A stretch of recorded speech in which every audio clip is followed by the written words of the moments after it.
बिस्मिल्लाहिर्रहमानिर्रहीम, अस्सलाम वालेकुम। आप देख रहे हैं programme news night with Anika Nisar. नाज़रीन, सबसे पहले टॉप स्टोरीज आपके सामने रखेंगे। आम इंतखाबात करीब हैं और बयानिया किसका क्या होगा, इसके ऊपर सर जोड़कर बैठ गई तमाम सियासी जमातें। हर सियासी जमात को अब इस पॉइंट की तलाश है कि कहीं बयानिया बहुत फार राइट या फार लेफ्ट ना हो। बड़ा मुतदल किस्म का बयानिया सारी की सारी सियासी जमातें बनाएं।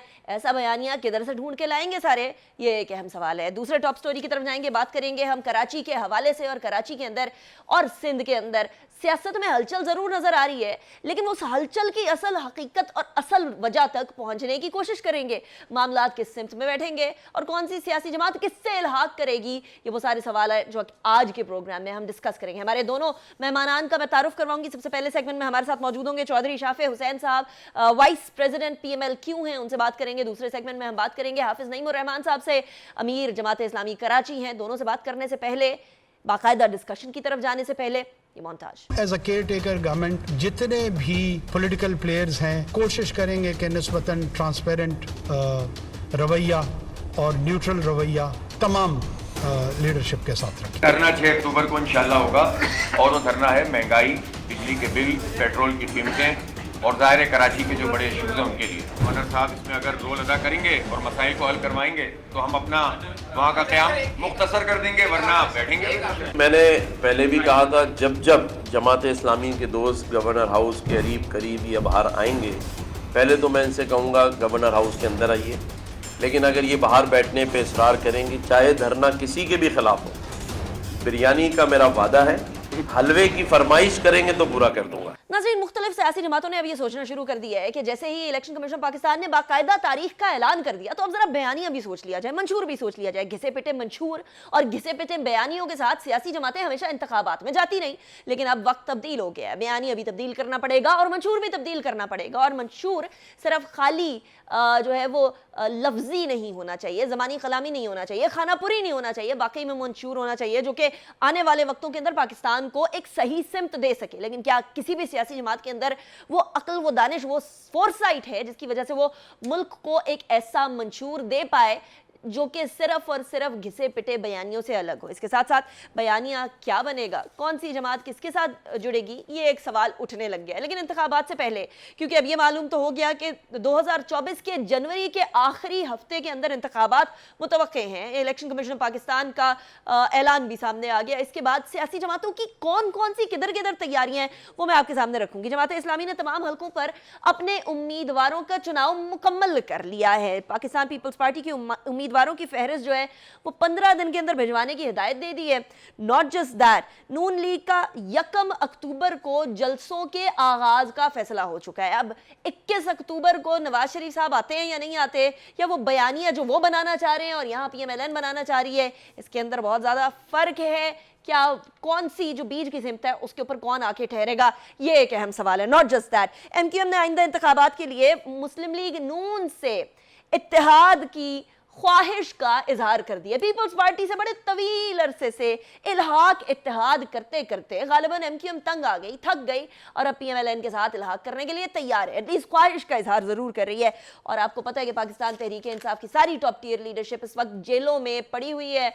उसके बाद पाकिस्तान तहरीक इंसाफ किस तरह इंतखाबात लड़ेगी, कौन सामने आएगा, कौन फोर फ्रंट पे आके वो 54 दिन, जिन 54 दिनों के अंदर इंतखाबात की बाकायदा तौर पर जो कैंपेन करनी होती है वो कौन करेगा और किस बयानिए पे होगी। क्योंकि वो बयानिया जो 9 मई के बाद सामने आया वो तो रियासत मुखालिफ बयानिया है। क्या इसी मुखालिफ बयानिए पर, रियासत मुखालिफ बयानिए के ऊपर ही चलेगी या बयानिए को तब्दील किया जाएगा? आजकल वो दिन है जहां बयानिया बनाने की कोशिश की जा रही है। ऐसे में एक जमात जो कि अक्सर औकात बड़ा अहम किरदार अदा करती है, जो कि कभी हुकूमत बाकायदा तौर पर तो अलोन नहीं बनाती लेकिन अहम किरदार ज़रूर अदा करती है हुकूमतें बनाने और तोड़ने में, वो है पाकिस्तान मुस्लिम लीग काफ। हमारे साथ चौधरी शाफे हुसैन साहब मौजूद हैं जो कि चौधरी शुजात हुसैन साहब के बड़े साहबजादे भी हैं और वाइस प्रेसिडेंट है PMLQ के। बहुत शुक्रिया चौधरी शाफे हुसैन साहब, आपने हमें ज्वाइन किया। शाफे साहब, सबसे पहले तो हम बात करेंगे, वो बड़ी अहम मुलाकात हुई है जरदारी साहब और चौधरी शुजात हुसैन साहब के दरमियान 2 दिन पहले, और उस मुलाकात के अंदर कुछ बाहमी मुशावरत की गई है। वो बाहमी मुशावरत का आगे नतीजा क्या निकला है, बयानिया के ऊपर डिस्कशन होना शुरू हो गई थी कि जी नून लीग महाज़ाराई को ख़त्म करे, बयानिया जो है वो कैसा होना चाहिए। मुझे ये बताइए कि PMLQ का बयानिया क्या होगा और ये बयानिया के अंदर पीपल्स पार्टी किधर फिट होगी? बिस्मिल्लाहिर्रहमानिर्रहीम। जो आपने बात की है कि जो आसिफ अली ज़रदारी साहब मिलने आए थे चौधरी शुजात हुसैन साहब के पास, उसमें जो है ज़्यादा जनरल डिस्कशंस ही हुई थी, क्योंकि काफ़ी अरसा हो गया था इनकी मुलाकात नहीं हुई थी।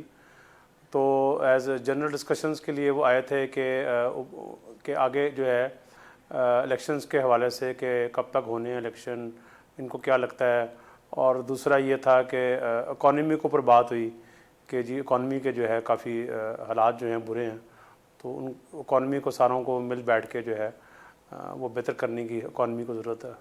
लेकिन शाफिज़ साहब, मुझे पता है कि अक्सर औकात ये जनरल डिस्कशंस के अंदर ये चौधरी शुजात हुसैन साहब की तरफ जाते हैं ज़रदारी साहब, तो बड़े अहम फैसले हो जाया करते हैं। असल में उनके पास वो रिक्लाइनर सोफ़ाज़ हैं जो कि बड़े मशहूर हुए थे कुछ अर्से पहले सोशल मीडिया पर। उन पर बैठ के बड़ी अच्छी सोच आती है और बड़े अच्छे अच्छे फैसले हो जाया करते हैं। कि उन्हीं सोफ़ों पर बैठ के कोई फैसला तो हुआ ही होगा शाफिज़ साहब?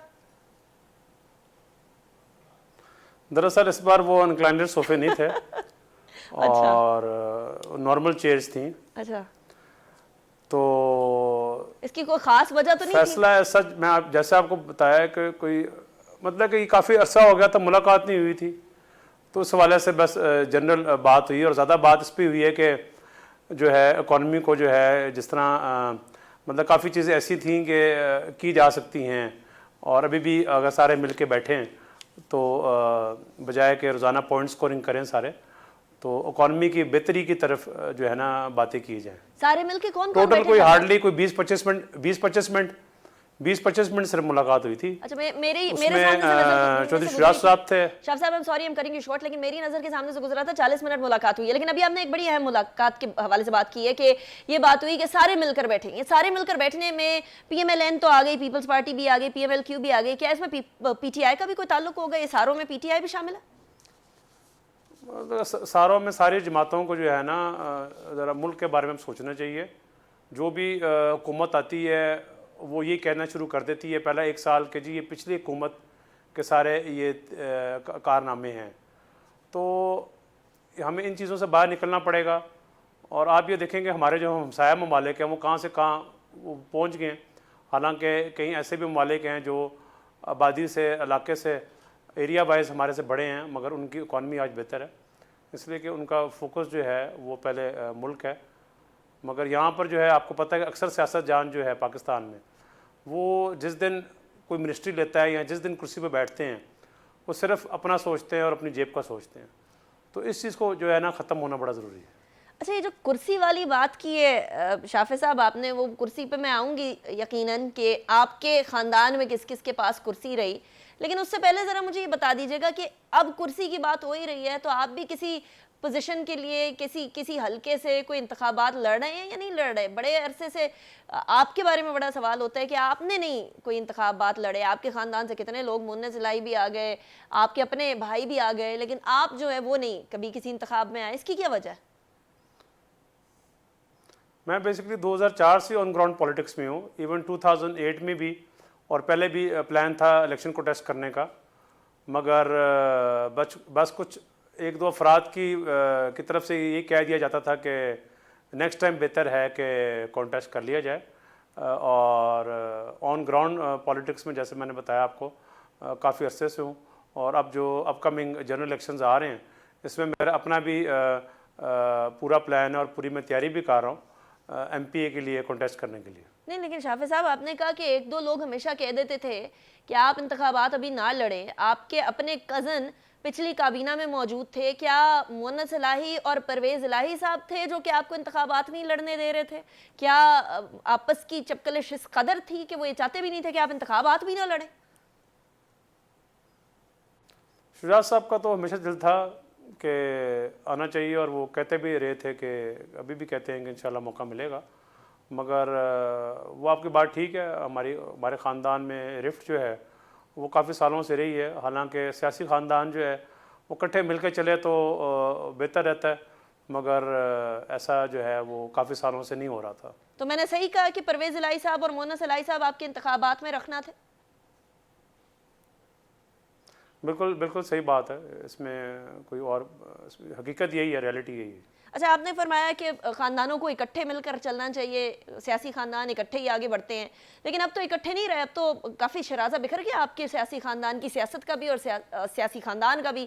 यानी परवेज़ इलाही साहब के आने के, आप कह रहे थे थोड़ी देर पहले, सारी सियासत जमातों को मिलकर बैठना चाहिए, तो क्या ख़ानदान के सारे अफराद के मिल बैठने के भी कोई अभी असरात मौजूद हैं, या अभी उसको बिल्कुल ही ज़ायल कर दिया जाए, ख़त्म कर दिया जाए? It's a straightforward no. देखिए, चौधरी शुजात हुसैन साहब, सालिक साहब और मैं, हमारा तो यही था हमेशा के इकट्ठे चला जाए, मगर उन्होंने खुद ही फैसला किया है और वो जो हैं अब पीटीआई में और हम जो हैं वो पाकिस्तान मुस्लिम लीग में। तो बज़ाहिर तो ये लग रहा है कि फ्यूचर में भी मुझे ये लग रहा है कि जो सियासत है वो मुझे ये लग रहा है कि ये अब आगे जाके हमारे ख़ानदान में भी अपनी अपनी लग रही है, और अगर वो कल को पीटीआई छोड़ भी देते हैं तो मेरी तो राय यही है कि फिर बेहतर है कि वो अपनी अलग जमात बना लें। पीटीआई छोड़ने के कोई इम्कानात हैं शाफे साहब उनके? ये तो उनको पता होगा। नहीं, लेकिन आपने ये जो बात मगर, कही है उसके पीछे कोई ना उन्होंने कोई फैसला रीजन किया। तो होगी ना। आपने फरमाया कि अगर वो सोच भी लें पीटीआई छोड़ने का तो अपनी जमात बना लें, यानी पीएमएल-क्यू की तरफ से तो सारे दरवाजे बंद हो गए उनकी तरफ। ख़ानदान के हवाले से दरवाजे खुले हैं, मगर मैंने जैसे आपको बताया कि सियासी तौर पर बेहतर है कि अब उन्होंने फैसला कर लिया तो बेहतर है कि वो अपनी सियासत करें और हम अपनी करें, मगर जो भी सियासत करें मैं तो समझता हूँ कि कौम और मुल्क के लिए होनी चाहिए। राइट। अच्छा, एक और सवाल, ख़ानदान के बारे में ही बात कर रहे हैं तो चलें सियासी तौर पर ना सही, ख़ानदान के फ़र्द की हैसियत से ही आपका या आपके ख़ानदान में से किसी का मुन्नस इलाही साहब से, कोई जो बैरून मुल्क बैठे हैं इस टाइम पर, उनसे कोई राब्ता हुआ?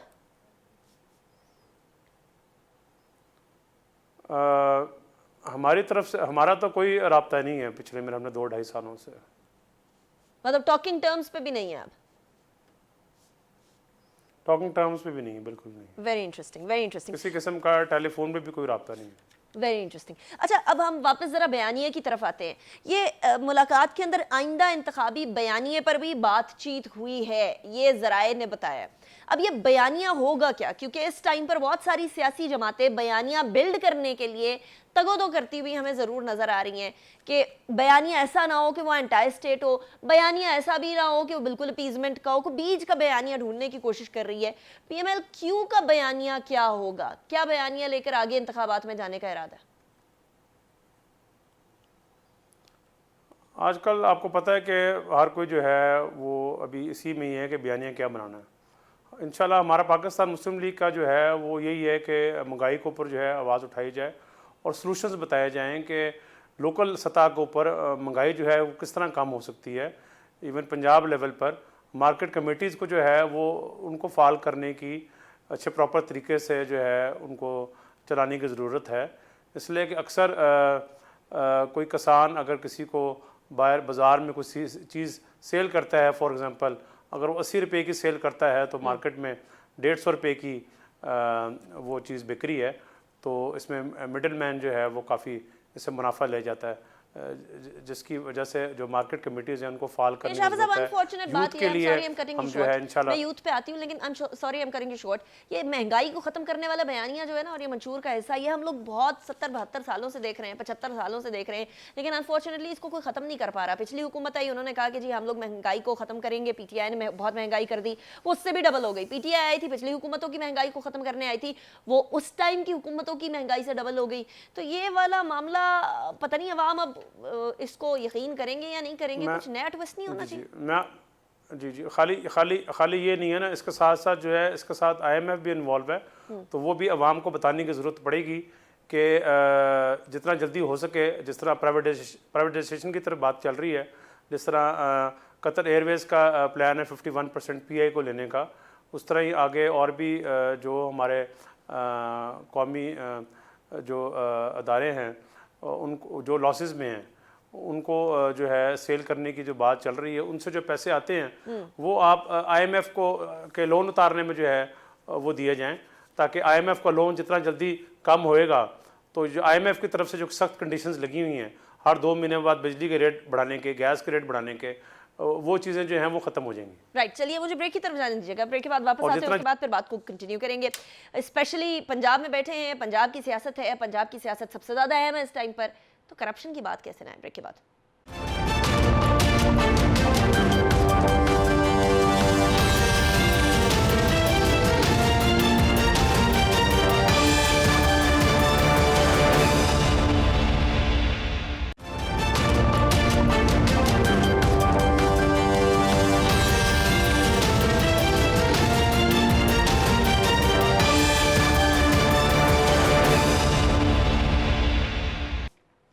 Welcome back after break. Break पे जाने से पहले हम बात कर रहे थे कि क्या बयानियां अब की बार अवाम कबूल करेंगे, क्योंकि सारे बयानिए सारी सियासी जमातों ने ट्राई करके देख लिए।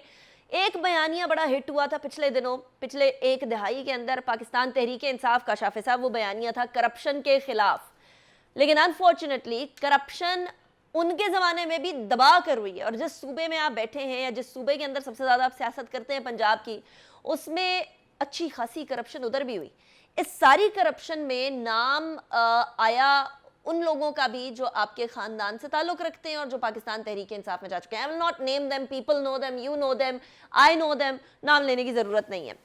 आपको लगता है कि करप्शन वाला बयानिया जिस जिस जमात ने सामने वो लेकर आई, उस बयानिए का उन्होंने धज्जियां ही बिखेरी? करप्शन के बयानिए की जो आप बात कर रही हैं, आप देखें पिछला जो 3.5 4 साल का दौर था पीटीआई का पंजाब में, मैं समझता हूँ कि उस दौर में जितनी पंजाब में करप्शन हुई है पंजाब की तारीख में नहीं हुई। ट्रांसफ़र पोस्टरिंग पे पैसे लिए जाते रहे, जितनी इलीगल हाउसिंग सोसाइटीज़ थी उनको लीगल कराने में पैसे लिए गए। इवन कुछ एरियाज़ में ये भी होता रहा कि कॉन्ट्रैक्ट अगर किसी को मिला है, किसी कॉन्ट्रैक्टर को, तो उससे काम शुरू कराने से पहले 15% 20% एडवांस कमीशन लिए गए। तो और जो अपने मिनिस्टर्स थे पीटीआई के या और भी पार्टीज़ के, जो इन्वॉल्व रहा है करप्शन में, मेरा ख्याल में उन सारों का हिसाब होना चाहिए। और इवन पीटीआई के दौर में ये भी कहा गया था कि जो मिनिस्टर हैं पीटीआई के पंजाब में और फेडरल में, उनसे हर 2 महीने बाद 3 महीने बाद उनसे प्रोग्रेस ली जाएगी।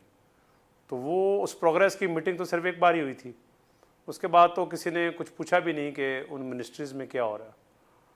तो मैं तो उस टाइम भी कहता रहा हूँ कि जब 2 साल हो गए थे, मैंने ये भी कहा था कि हर मिनिस्टर को चाहिए कि वो मीडिया में आके बताए ताकि पब्लिक को पता होए कि उन्होंने अपनी अपनी मिनिस्ट्रीज़ में क्या किया। अच्छा, लेकिन इस सारे तो जो बात है करप्शन की, करप्शन तो बड़ी है, कम नहीं हुई। करप्शन बड़ी है, इसमें कोई शक की बात नहीं है। इसमें अब मैं नाम सामने ले आती हूँ, मुअन्नस इलाही साहब का नाम भी आता रहा है। आप तस्दीक करेंगे या तरदीद करेंगे कि उनकी तरफ से भी करप्शन होती रही या नहीं होती रही? इस हवाले से तो जो चल रही है इन्वेस्टिगेशन, उनको ही बेहतर पता है। इस हवाले से तो मैं कोई कमेंट नहीं करना। लेकिन टेंडेंसीज तो देख रहे होंगे ना, आप खानदान का हिस्सा है, आप एक खानदान में पले बड़े, एक दूसरे को देखते हुए अंदाजा हो जाता है करप्शन की टेंडेंसी है। मैंने जैसे आपको पहले बताया है कि वो 3.5 4 साल का जो दौर था पंजाब में पीटीआई का, और जितनी करप्शन उस टाइम हुई है उतनी करप्शन पंजाब में मैं समझता हूँ कि कभी पहले नहीं हुई। मतलब हाँ ही समझा जाए।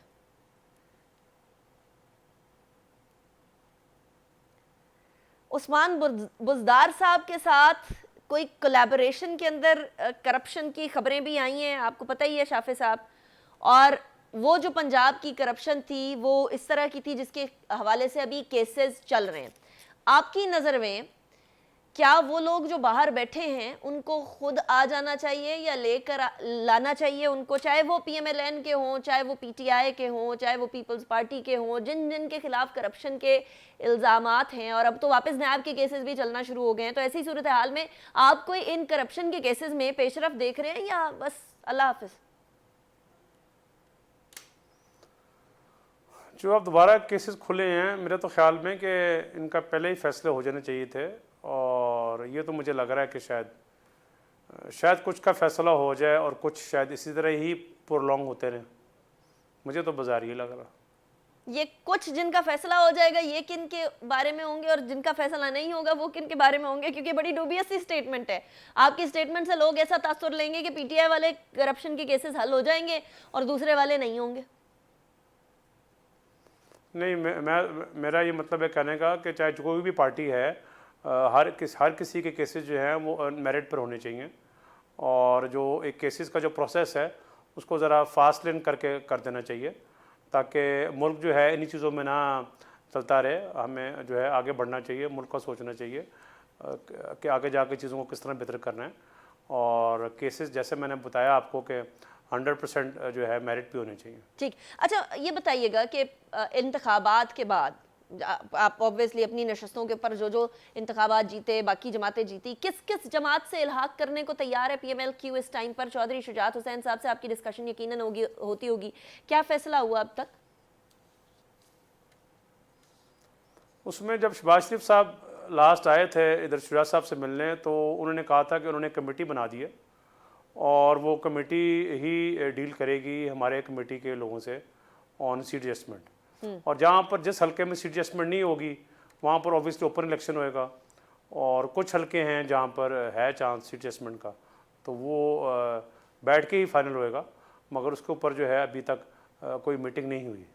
सो PMLN तो एक सीट एडजस्टमेंट वाली बात आ गई, पीपल्स पार्टी से भी कोई इम्कानात है या नहीं? उस पीपल्स पार्टी से अभी जब ज़रदारी साहब आए थे सीट एडजस्टमेंट के ऊपर जो है कोई बात नहीं हुई इस मीटिंग में।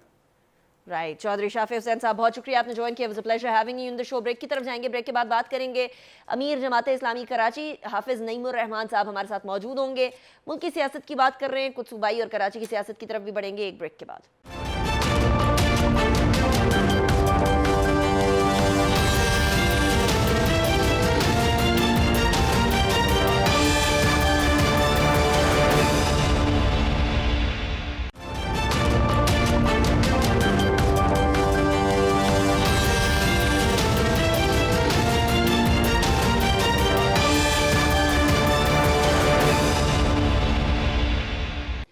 Welcome back after break. Break पे जाने से पहले हम कौमी सियासत की बात कर रहे थे, अब जरा बात करेंगे कराची और सिंध की सियासत की। कराची और सिंध की सियासत के अंदर भी खलबली मची हुई है। इस टाइम पर पाकिस्तान पीपल्स पार्टी के मसाइल से दो चार होने की खबरें तो गर्दिश कर रही हैं, लेकिन जो केयर टेकर सूबाई हुकूमत है उसकी तरफ से कोई किसी किस्म की कन्फर्मेशन नहीं आ रही। साथ ही साथ कराची के अवाम के मसाइल के हवाले से आए रोज एहतजाज से क्या कोई फर्क पड़ रहा है या नहीं पड़ रहा?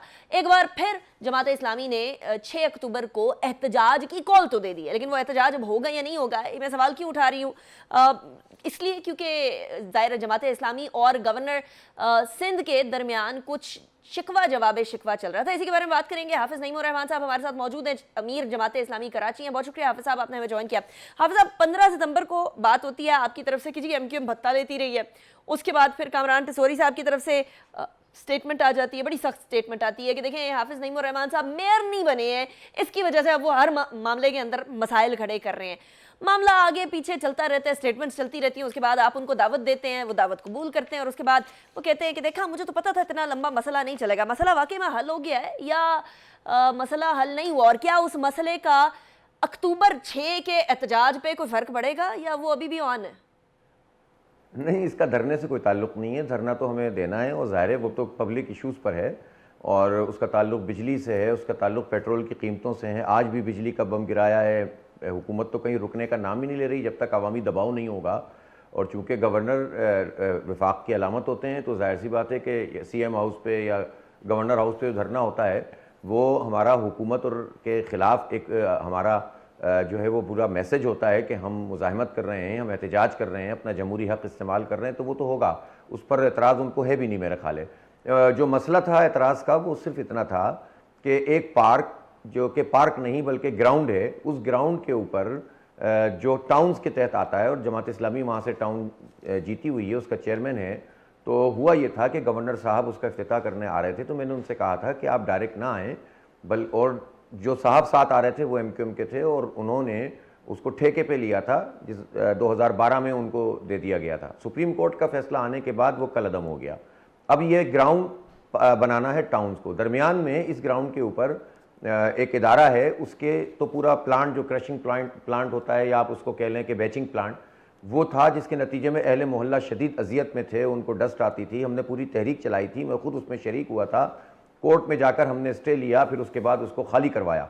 इतनी बड़ी एफर्ट के बाद कोई 15 साल पहले जो चाइना कटिंग और इस सब चीज़ों में जिस तरह से पार्कों पे कब्जा होता था, ग्राउंड्स पे कब्जा होता था, उसी तसलसल में MQM के एक सीनियर मेंबर को अगर वो दिया जा रहा हो कि आप इस पर कमर्शियल एक्टिविटी करें, तो उसका रास्ता हमने रोका।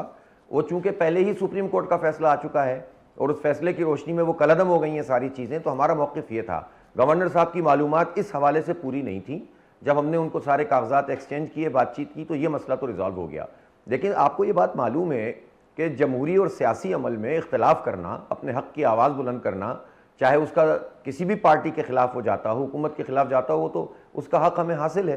तो अच्छे माहौल में हमने गुफ्तगू की और हमने कहा कि गैर ज़रूरी जो तकरार होती है उसको आप खत्म किया मसला जाए। ये है कि जहां आप कहीं कोई मसला उठाते हैं या मसले पर आवाज़ बुलंद करते हैं, तो सबसे पहला थाना आपको एक ही मिलता है कि देखें ना, आप मेयर नहीं बन सके इसलिए आप सारे काम रोकना चाह रही हैं। ये कब तक सुनेंगे आप? नहीं, वो जब तक सुनेंगे, जब तक ये कब्जा खत्म नहीं होगा। असल में मैं क्यों मेयर बनना चाह रहा था, कराची के अवाम चाह रहे थे ना, उन्होंने वोट डाले और उन्होंने सबसे ज्यादा वोट दिए जमात इस्लामी को, और उनके दूसरे नंबर नहीं बल्कि तीसरे नंबर पे बहुत दूर जाकर पीपल्स पार्टी। और फिर MQM तो उसने आखिरी रात जो है वो फैसला किया कि हम तो ताबी नहीं ला सकते इस इलेक्शन की, हमें तो लोग बुरी तरह मुस्तरद कर रहे हैं। अवामी राय के साइंटिफिक सर्वे छप रहे थे कि MQM 1-2% पे खड़ी हुई थी, तो उन्होंने तो अपनी इज्जत बचाने के लिए कि तो बदतरीन तरीके से हम फिजल आउट हो जाएंगे, तो उन्होंने बाइकआउट किया। अब उन्हें सूबाई और कौमी में पता चल जाएगा कि उनकी पोजीशन क्या है। तो जमात इस्लामी को तो लोग चाहते हैं ना कि उसका मेयर बने, तो ये मेरा मसला तो नहीं है। जब लोगों ने, और चाहते ही नहीं है, वोट डाला है, जब वोट डाला है और वोट पे कब्जा हुआ है, तो उस कब्जे को छुड़ाने की जिद्दोजहद भी करेंगे और जो अवामी इशूज़ है उनको उठाएंगे। मेयर का इंतखाब या बल्दियाती इंतखाब तो इस साल हुआ है ना, लेकिन जब हम 8-10 साल से लगे हुए हैं कि इलेक्ट्रिक पे धरना दे रहे हैं, एहतजाज कर रहे हैं, आप खुद उन सब चीज़ों में शरीक हो चुकी हैं, तो उस वक्त तो कोई बल्दियाती या कौमी इंतखाब नहीं था। तो इसलिए जिसके पास दलील ख़त्म हो जाती है तो वो इस तरह की बातें शुरू कर देता है। जब हम कहें कि भाई चाइना कटिंग है, तो लोग जाहिर है उस चाइना कटिंग पे नाराज होते हैं। देखें ना, 2001 से 2005 तक एक बड़ा चाइना कटिंग मास्टर यहाँ मौजूद था, जिसकी सरपरस्ती में, सरकारी सरपरस्ती में पार्कों पे कब्जा हुआ। हम क्यों इस वक्त मुखालिफत कर रहे थे जेफको ग्राउंड पर कब्जे की? इसलिए कि पूरे नॉर्थ अहमदाबाद की एक पूरी बेल्ट है जिस पर MQM के ज़माने में और उनकी मेयरशिप के 2005 से 2009 तक, इस ज़माने में जो है वो पूरी तरह से जो है वो कब्जे किए गए थे और चाइना कटिंग की गई थी और प्लॉट काट काट के लोगों को तकसीम किए। तो पूरे शहर में यही काम किया था। तो अब हम ये नहीं होने देना चाहते कि हमारे बच्चे खेलेंगे कहाँ। कराची में वैसे ही बहरान है, ना पार्क है ना ग्राउंड है। जो ग्राउंड और पार्क हो उस पर आप कब्जा कर लें और या फिर आप उसको लेकर कमर्शियल एक्टिविटी करें, तो हम वो नहीं होने देंगे। इसलिए जो चाइना कटिंग मास्टर हैं उनको परेशानी शुरू हो गई। तो टेसूरी साहब से हमने ये दरख्वास्त की थी कि आप गवर्नर हैं, आपका मनसब गवर्नर वाला है, और आप अगर पार्टी के साथ खड़े होते हुए नजर आएंगे, यानी उनकी वकालत करते हुए या उनके लिए काम करते हुए, तो अच्छा नहीं है। तो उन्होंने उस पर गलतफहमी कोई हुई, बहरहाल मैंने उनको दावत दी कि आए, बैठकर बात तो हो सकती है। और जब ये सारी चीज़ें पोजीशन क्लियर हुई तो उन्होंने कहा कि ठीक है, मुझे कोई एतराज़ नहीं। और हमने भी खुले दिल से कहा कि जब हम ये ग्राउंड तामीर कर लेंगे, सही तरीके से हमारे बच्चों के लिए बन जाएगा, हम आप ही को बुला के फीता करा देंगे, इसमें क्या मसला है। ठीक है, अच्छा, वो फीता कटवाने का मसला तो नहीं था असल में हाफिज साहब? नहीं, फीते का मसला नहीं है, वो चले कब्जे का मान मसला लेते, है। चले मान चाइना कटिंग का मसला है, वो नहीं होनी चाहिए। जी, चल जी। ठीक है। अच्छा, ये अब जरा, क्योंकि आप बात कर रहे हैं कि लोगों ने आपको कराची के अंदर चूज़ किया और लोगों ने वोट दिया। अब ये वोट की बात कर ही रहे हैं तो इंतखाबात भी करीब आ गए हैं। आपको पता है कि इलेक्शन कमीशन ऑफ पाकिस्तान का एक नोटिस आ गया है जिसके थ्रू लगता है ऐसा कि वाकई में जनवरी के एंड पे इंतखाबात हो जाएंगे, जो उन्होंने तारीख दिया, अनटिल और अनलेस कोई अनटुवर्ड सिचुएशन ना हो जाए, कोई चीज़ तब्दील ना हो जाए। जमात इस्लामी ने अपने तमाम हलकों के अंदर उम्मीदवार तो मुकम्मल कर लिए, उनका चुनाव मुकम्मल कर लिया है अकॉर्डिंग टू माई इन्फॉर्मेशन। आपका यानी जमात इस्लामी का किसी और जमात से इल्हाक होने के कोई चांसेस हैं? अल्हम्दुलिल्लाह देखें, जमात इस्लामी की तैयारी मुकम्मल है और हम तो इंतखाबात की तैयारी इस नुक्ता नज़र से नहीं करते कि बस जब इलेक्शन आएगा तो बरसाती मेंढकों की तरह हम निकल आएंगे और इलेक्टेबल हैं, जागीरदार, वडेरे, सरमायादार, ये सब निकल कर आ जाएं और फिर वो रब जब शुरू करें कि भाई किसी तरह हम पर हाथ रख दिया जाए। ये काम तो जमात इस्लामी करती नहीं। जमात इस्लामी अवाम में रहती है, अवाम की तरह चलती फिरती है और अवाम के इशूज़ को टेकअप करती है। तो हमारी वो तैयारी भी है और इलेक्शन के तनाजुर में भी जितनी ज़रूरी चीज़ें वो भी हमने की हुई हैं। जहाँ तक आपका ताल्लुक़ एक पूछना है कि इल्हाक़, तो देखें, इलेक्शन से पहले तो ये बात तय है कि जमात इस्लामी अपने निशान पर इलेक्शन लड़ेगी। तराजू हमारा निशान है। जिस तरह हमने कराची में बिल्कुल सोलो तराजू निशान पर इलेक्शन लड़ा। अलबत्ता जब इलेक्शन हो रहा होता है तो लोकल एडजस्टमेंट बाज़-औक़ात किसी अच्छे आदमी के साथ, किसी अच्छे फ़र्द, किसी ऐसी पार्टी जो लोकलाइज्ड हो या उसका कोई फ़र्द, अच्छा फ़र्द किसी बड़ी पार्टी का मौजूद हो, तो आप बहुत लोकल एडजस्टमेंट कर लेते हैं। लेकिन बहैसियत मजमूई हम तमाम पूरे पाकिस्तान में इंशाल्लाह तराजू निशान पर इलेक्शन लड़ेंगे और भरपूर तरीके से अपनी कैंपेन चलाएंगे। फिर जो रिज़ल्ट आएगा उसके बाद के हालात देखेंगे। उसके बाद किस जमात, चलिए अगर माने कि आप लोग बहुत अच्छी नशिस्त है, अच्छे नंबर ले लेते हैं और आपको अल्टीमेटली अगर हुकूमत बनाने की तरफ जाना भी हो या हुकूमत से इल्हाक करना पड़े, तो कौन कौन सी जमातें जो है वो आपके लिए एक्सेप्टेबल होंगी और कौन कौन सी जमातें एक्सेप्टेबल नहीं होंगी? हाफिज़ साहब, असल में मसला ये है कि ये चॉइस जमातों ने खुद ही महदूद कर दी है। आप ये देखें ना कि 13 जमाती इत्तेहाद था 16 महीने से। अब ज़ाहिर आवाम का जो इस वक्त शदीद रद्द-ए-अमल है कि अगर हम इनके साथ खड़े हुए भी नज़र आ जाएँ ना, तो लोगों को परेशानी होती है कि यार इनके साथ जिन्होंने हमें बर्बाद कर दिया, जिन्होंने हमें तबाह कर दिया, जिन्होंने हमें IMF का ग़ुलाम बना दिया, जिन्होंने करप्शन, जिनका सिस्टम चल रहा है, जो है कब्ज़ा माफिया चल रहा है, जिनका ज़मीनों पे कब्ज़े चल रहे हैं, जिनको पकड़ा भी नहीं जा रहा, तो इसलिए ये चॉइस तो इन जमातों ने खुद ही महदूद की हुई है।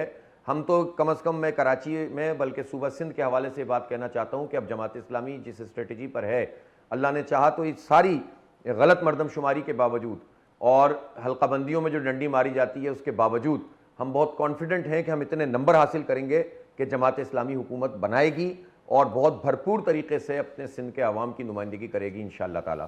तो इसलिए मैं अभी तो ये कह नहीं सकता कि क्या होगा, लेकिन इस वक्त हम अपनी तैयारी कर रहे हैं और अवाम हमारे साथ कनेक्टेड है, अल्लाह का शुक्र है। तो देखें हमारे साथ ज़्यादती क्या हुई है कराची के लोगों के साथ। जो मरदमशुमारी इस वक्त नोटिफाई की गई है उसमें 1.5 करोड़ हमारी आबादी कम हुई है, 1.5 करोड़ कम दिखाई गई है और हर लिहाज से बिजली के मीटर, गैस के meter, rice consumption, wheat consumption और नादरा का डाटा, किसी भी लिहाज से हम 3.5 करोड़ से कम नहीं है। ये सिर्फ गिनती की कमी नहीं है, हमारी 8 से 10 कौमी असम्बली की सीटें और तकरीबन 15 से 18 सूबाई असम्बली की सीटें कम हो रही हैं इसकी वजह से।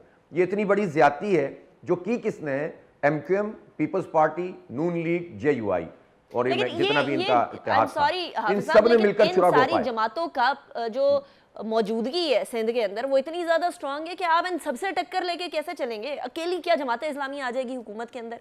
अकेली 2/3 मेजॉरिटी आपको अभी आपने देखा था ना, आपने यहाँ देखा था ना कराची में कि आप पहले लोग मुझसे यही कहते थे ना, तहरीक तो आप अच्छी चलाते हैं और जमात इस्लामी हर वक्त मैदान में होती है लेकिन लोग वोट नहीं देते, तो लोगों ने वोट भी दे दिया, सबसे ज्यादा वोट। क्या अंदरूनी सिंध और अर्बन सिंध के वही हालात हैं हाफिज साहब? कराची के जो सूरत हाल है वही रूरल सिंध की? अंदरूनी सिंध में मुश्किलात हैं, लेकिन इस वक्त सूरत हाल ये है कि अंदरूनी सिंध में पीपल्स पार्टी खुद एक मुश्किल में खड़ी हो गई है, इसलिए कि थोड़ा बहुत इनके कब्जे सिस्टम के ऊपर अभी बात होना शुरू हुई है तो इनकी चीखें निकल रही हैं और 4 बंदे पकड़ लिए तो फिर इनका क्या हाल होगा बिलावल साहब का या जरदारी साहब का। बार बार तो इनको पिंडी जाना पड़ता है और इस्लामाबाद के चक्कर लगाने पड़ते हैं कि इस पे हाथ मत डालो, इसके हाथ मत डालो। जब हाथ पड़ना शुरू होगा और इनके केसेस रीओपन होना शुरू हो रहे हैं तो इंशाअल्लाह ताला ये सारे वडेरे छटना शुरू हो जाएंगे, तो उसमें से ओपनिंग बनेगी और अच्छे लोगों के साथ बनेगी इंशाअल्लाह ताला। आप कराची में बैठे हैं हाफिज साहब, आपको कोई ऐसी खबर है कि वाकई में इनके ऊपर कोई पड़ने वाली है कोई मुश्किलात? क्योंकि हारिस नवाज साहब जो कि इंटीरियर मिनिस्टर हैं सिंध के, वो कह रहे हैं ऐसी कोई लिस्ट नहीं है, कोई फहरिस्त नहीं है, कोई ऐसा मसला ही नहीं है। वो देखें, जब ये पूरी तरह ताकत में थे और पूरी आशीर्वाद के साथ इन्होंने मेयर के इलेक्शन पे कब्जा किया था, तो उस वक्त ही मैंने कहा था कि अब जो नंबर है वो पीपल्स पार्टी का है। पीपल्स पार्टी अपनी हर मुमकिन कोशिश कर रही है कि किसी तरह उन पर हाथ होला पड़े, लेकिन मेरा ख्याल है कि हाथ बहुत भारी पड़ने वाला है और पीपल्स पार्टी के बुरे दिन आने वाले हैं। तो जिन चक्करों की आप बात कर रहे हैं, कभी पिंडी कभी इस्लामाबाद चक्कर लगा रहे हैं, इन चक्करों का कोई फायदा होने वाला है पीपल्स पार्टी को?